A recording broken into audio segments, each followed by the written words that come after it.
I wanted to love this book so bad, but I didn't. I love this book so much. I gave this book 5 stars. Just like seeing someone go through that type of pain to be brought back to life constantly, just to be with the person they love, was just like really interesting to me. A monster. Like, she's terrible, and she just like has these pretty dresses and this pretty hair, and everything's all like Easter filled and fluffy and cute, and her ass is crazy, okay? Like, no, she is out of her mind. Like, people hear diversity and they just sprinkle a little black character on the side, or they sprinkle one person of color on the side, and with this whole virus thing going on top of that, it's like, attention span who? Where was it? It was never there.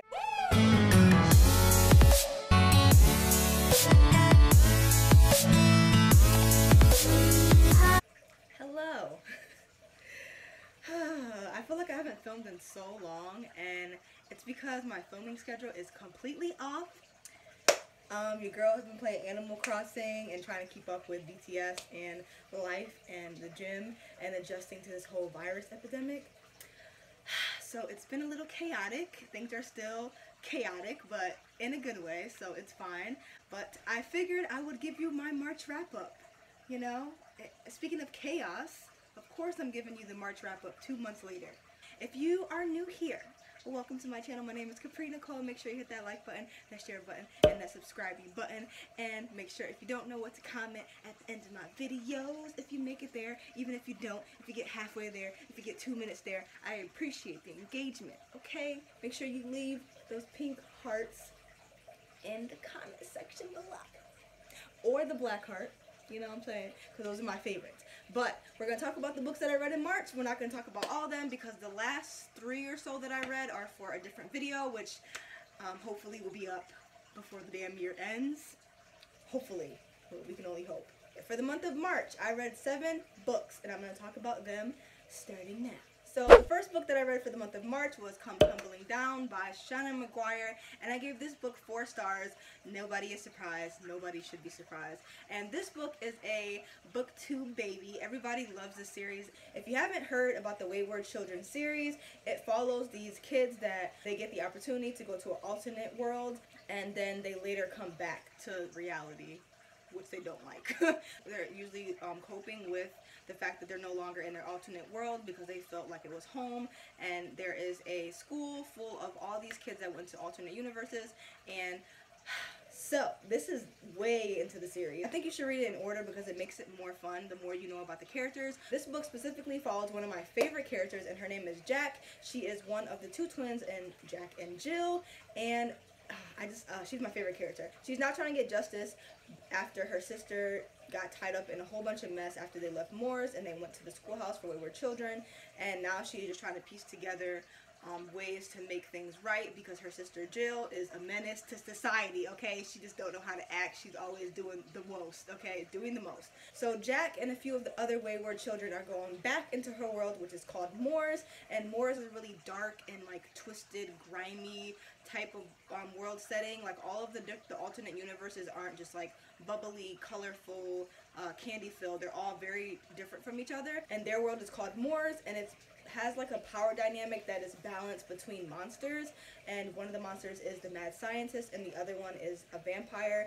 I feel like I'm going on and on and on, but this book is so deep in the series. When they went to this world, they were really young, they were raised there, and the mad scientist and the vampire picked each of them and they raised them as their own. So Jack was raised by the mad scientist and Jill was raised by the vampire, okay? That's how it goes, alright. So, they're going back to that world setting because Jill has ran there after she got caught up in some drama, okay? So, that is what this book follows, and I loved it so much. I want to reread it so bad. I actually picked this book up from the library. I was just getting to supporting my local library, and then this whole virus thing happened, and now I just have all these books just sitting in my room because I can't bring them back to the library because the library is closed. But it's fine. It's okay. I'm keeping them safe. I love this book. As you can tell, I give it 4 stars. I really enjoyed the friendships. I always love the friendships in this, but like the found family in this, and then the fact that they aren't perfect and nobody's trying to be perfect. It's a lot of heartfelt moments, but it's also a lot of moments of sacrifice and adventure and fun and dark and twisted humor. And Jack is just full of like this dark humor that is like hilarious because she's like sarcastic and she just says things that she probably shouldn't say, but it's still funny because it's Jack. I also really enjoyed her love interest, which was her girlfriend. I don't remember her name, but I just like the whole story around the fact that her girlfriend died multiple times and she kept bringing her back to life.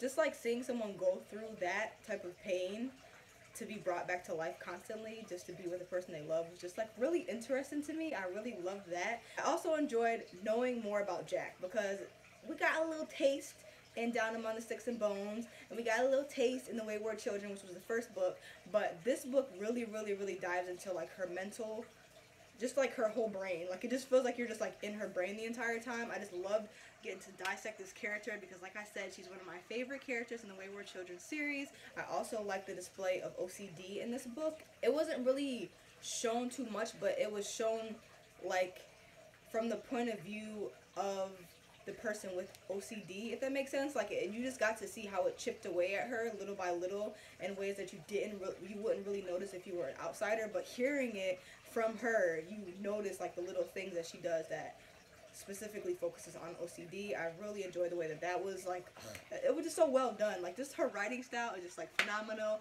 I was so glad to enjoy this book. I was a little nervous because the last book in the series I did not like. Okay, I didn't like it at all, so I was a little nervous, but she brought it back home with this one, so I'm very grateful. I also liked the conversation about like monsters. When you think of a monster, you think of a specific thing, but in this book, Jill is a monster. Like she's terrible, and she just like has these pretty dresses and this pretty hair, and everything's all like Easter filled and fluffy and cute, and her ass is crazy. Okay, like no, she is out of her mind. Like and people just have this idea that monsters are a specific thing, and just like seeing that display and seeing different versions of monsters and the twists and the turns of Moors specifically was so interesting because I think Moors is one of the most interesting world settings, and I really enjoyed it. It just I hope we get more of Jack and Jill in the future because it just chef's kiss. I loved it. It was full of adventure. So if you have not read this series or if you have not read this book, I definitely recommend it. You should definitely pick it up. So the next book that I read for the month of March was Power to the Princess, and this was like a combination of fairy tale retellings that have like a lead. Instead of having like the female lead just like fall in love and they marry a prince and then be cooped up in a castle looking crazy, she took the lead. Like there were so many fairy tales that were retold that had her take the lead of the whole story, and I just was like thriving. Like we love women empowerment here. We love that. Okay, we love that. I just really liked this book because it was also really diverse. It didn't just have like leading ladies, it also had like different versions of diversity. I feel like between like companies visually or like books, people hear diversity and they just sprinkle a little black character on the side, or they sprinkle one person of color on the side, but make it really vague. You know what I'm saying? And they make it seem like that's just covers all grounds for diversity, but diversity is so much more than just like one thing. Like diversity is different cultures, different races, different skin tones, different body types, different religions, different beliefs, different sexualities, different relationships. Like that's diversity. Like hello, able bodies, people that can see, people that can't see, hearing, can't hear. Like that is diversity. Okay, when somebody says diversity, they want more diversity. That's what we mean. Like there are so many different versions of different people in this world, and just having one specific thing is so dry and bland, okay? But this book delivered the diversity that I needed, and just the way that it was done so tastefully in a children's book, I really enjoyed it, because like this is the type of shit that I want my kids to read in the future, and you would know that if you watched my last video where I talked about the 10 books that I want to recommend to my future children. I talked about this book a lot. So yeah, that book is in that video, and I will be sure to link it up here so you can check it out if you want to. Do that. And then come back here. Okay, yeah, so this book I gave 3.5 stars. I really enjoyed it. I like the little pictures. It just was fun. I'm definitely going to keep it for the future because it just was adorable and I loved it. So if you don't have it and you want to pick something up for your kids that has a lot of diversity and is really cute, then I definitely recommend this one as well. Okay, so the next book that I read for the month of March was Full Disclosure, and this book follows 17-year-old Simone, who is living with the HIV virus, and she is very motivated to make sure that she keeps her life as normal as possible. She wants to keep good and healthy friendship. She wants to pursue her love interest, whose name is Miles. She wants all the love and support from her dad. She wants to learn and experience more about how to live with the virus, as she has been for her entire life, and how to approach sexual encounters, because she is becoming of an age where she's interested in sex, and she wants to pursue her crush. She wants to enjoy school. She wants to enjoy her friends, and this book just follows her life. And as soon as she finds out her crush, the feeling is mutual, okay? She tries to pursue it, and she's really enjoying it. She's really comfortable in who she is and the knowledge that she has surrounding the virus and surrounding her life. But she starts getting these notes in her locker that are threatening to blackmail her if she does not stop pursuing Miles, who is the boy she's interested in. And she does not know where it's coming from, but the person threatens to tell the whole school that she has HIV, so they are knowledgeable of this, and she has decided herself to keep it a secret because of something that's happened in her past school. So this person sending these notes as soon as she's confident and comfortable in who she is just the worst. She's now trying to decide if it's even worth pursuing Miles, how her life will change once her friends find out, if the school will treat her the same, and just balancing all of that. I love this book so much. I gave this book 5 stars. This was another one of the books. This was a book that I read and I just like flew through it. It had been a little bit, you know how you get kind of into like the flow of just like reading books back to back to back. You have that one book that you start reading and you just fly through it. I feel like it took me a little bit of time to finish this book, but at the same time, every time I read it, it just was so easy to read. I really loved Simone as a MC. I loved her character. I loved how much like the reader was educated on HIV as she was learning. I felt like as she was learning, we were learning as well, and I feel like growing up, and even at my big age of 27, I did not know any of the things that were discussed within this book. I feel like when it comes to HIV and AIDS, we're giving a specific depiction of what this specifically is and how hazardous it is, but we're never shown like how people live their lives with it, or how it's something that some people are just born with and they have no control over it, and how it's possible to live your life comfortably with this virus. And I was very ignorant to this entire spectrum of the world, and I loved how educated I got in this book. I felt like I learned so much, and I really just like enjoyed it so much. I also enjoyed that this book was very sex positive and that it was openly discussed. I also liked the communication between her and her fathers. They had a really fluid flow of communication. Like, there was no confusion. There was some secrets here and there, but you know, what are teenagers if they're not hiding some shit, okay? But they, for the most part, it was a very open, fluid household. Her outside family, aside from her like immediate family, just her fathers and her, it was a little chaotic. It was a little chaotic, and it was drama felt, and it was a little crazy, but I appreciated that. I don't feel like books show enough of dysfunction in family. They just always paint this perfect picture of this family growing up together, and everybody's super supportive, and everybody's super happy, and you know, whatever. Like, her family surrounding her really loved her, but there were small parts of dysfunction within that family as well, and I like that that was shown. I also appreciated the friendships in this. I appreciated the diversity in this. The love interest was adorable. Like, it just was so cute. I cried. Didn't I cry? I think I cried in this book. I cried a little bit. I really loved the healthy environment she was just the healthy environment she was in. Like, she seemed to have a very comfortable lifestyle. Like, I don't know, I just loved her dads. Like, I just loved seeing them together, and then just the way that they raised her was really, really well done. Everything about this book was just so well done. I loved the characters so much. I loved the little the friendships just was like giving me the best vibes. I loved everything about this, and this book gave me hope in like young adult books, because I started steering away from young adult books because I just felt bad if like I didn't like it, and I was just like, okay, is it because it's young adult, or is it because I just don't like the damn book? So I kind of steered away from it, because I'm like, maybe these books aren't for me. But having a book that has a teenager in it and still loving it so much proves to me that I don't hate young adult. I can still read young adult. It's just I have to like the characters, because I'm a character-driven reader. So reading about Simone and just like everything that she was going through, everything she was experiencing was, it just gave me so much, put me right back on track where I was comfortable back with YA, and I really enjoyed it. And yeah, this book was phenomenal. I definitely recommend it. If you haven't picked it up, add it to your TBR, okay? It's burning hot. It's burning hot. Alright, and I will link my review in the description box below if you want to check it out.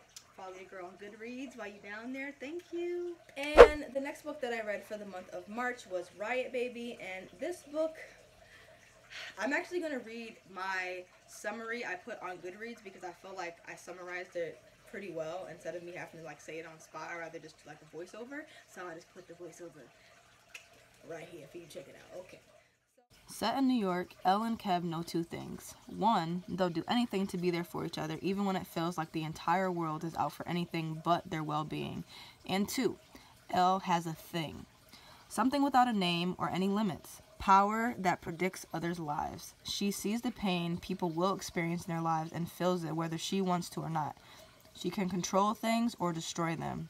She's the only one in their family that bears this power, which also leaves her in constant confusion and wanting to know more about her limits and what she can do.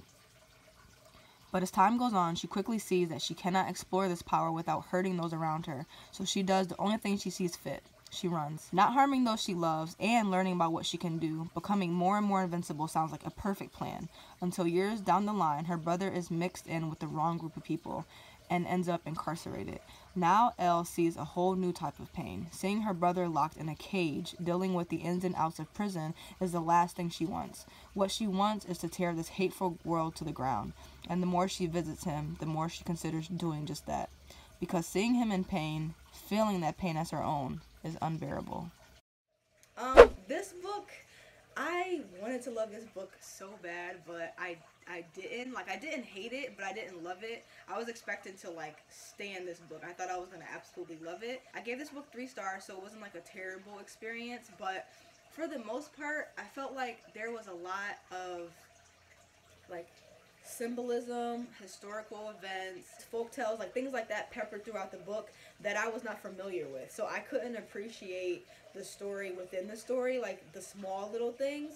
I feel like if the author was gonna have like power abilities and folk tales and historical events, stuff like that, like things that are peppered in, or symbolism, they should have like did like a little glossary, give me a little tabby tab so I know what the hell's going on. I feel like the main character's powers were pulled from stories that I did not know about, and maybe that's my fault for not knowing of these stories, and maybe I need to just like educate myself. But I would have appreciated to like get a little glossary, you know, so I can like know what the hell's going on.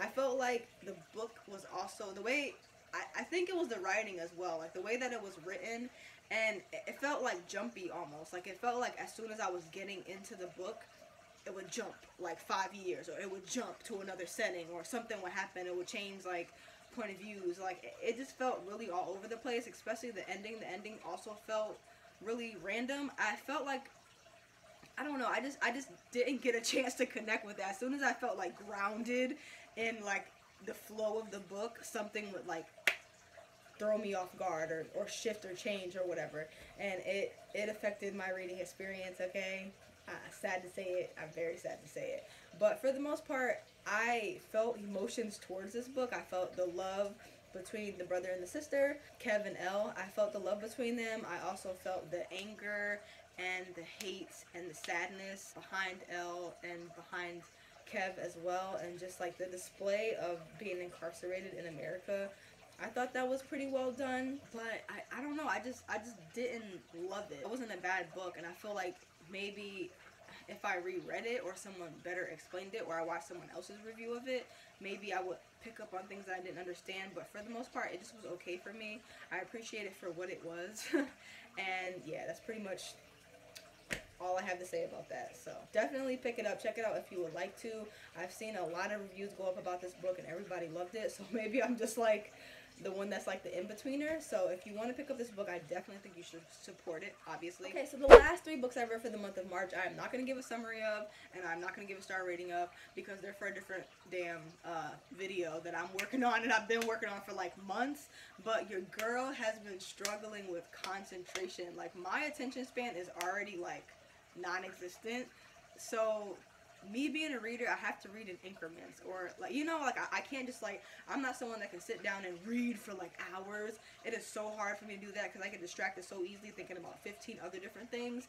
And with this whole virus thing going on top of that, it's like Attention span, who? Where was it? It was never there, okay? Like, I don't have the attention span for it, so, like, the videos that I planned to do and the videos that I was going to do have not been happening because I've barely been reading. I've been doing a lot of audiobooks, a few webtoons, which I've really been getting into, just to fulfill my reading need. But for the most part, it's taken me so long to finish this video, so I'm not going to talk about the books until I'm not going to talk about the books until I actually do the video. So the books that I read were The Wicked and the Divine, which is a comic book, Flatshare, which is a book I'm pretty sure everybody probably knows about. It's a booktube baby as well. It was a little hype, had a little hype around it. And the last one is The Ex-Enthusiast, which is a manga, and I read that on Kindle. So those are the 3 books that are going to be in a different video. I still have to read the other 3 books that are a part of that video before I actually release it to the public, you know what I'm saying? But your girl is working on that attention span. We gonna get it together eventually, but just not today. Just not today, not now, okay? But that's coming soon. I'm not gonna give my star rating because obviously that's gonna spoil the video, but that is it. My March wrap up is extremely late, but you know what? I like doing wrap ups. I like just like closing out the month, even if it's 2 months later, it's okay. But those are all the books that I read for the month of March, and let me know in the comment section below if you read any of these books, or if you loved any of these books, or hated any of these books. Let me know. If you have any recommendations based off of the books that I gave 5 stars in this wrap up, definitely leave those in the comment section below as well. Thank you so much for watching. Always remember to read a book, keep your life interesting, and I will see you next time. Bye.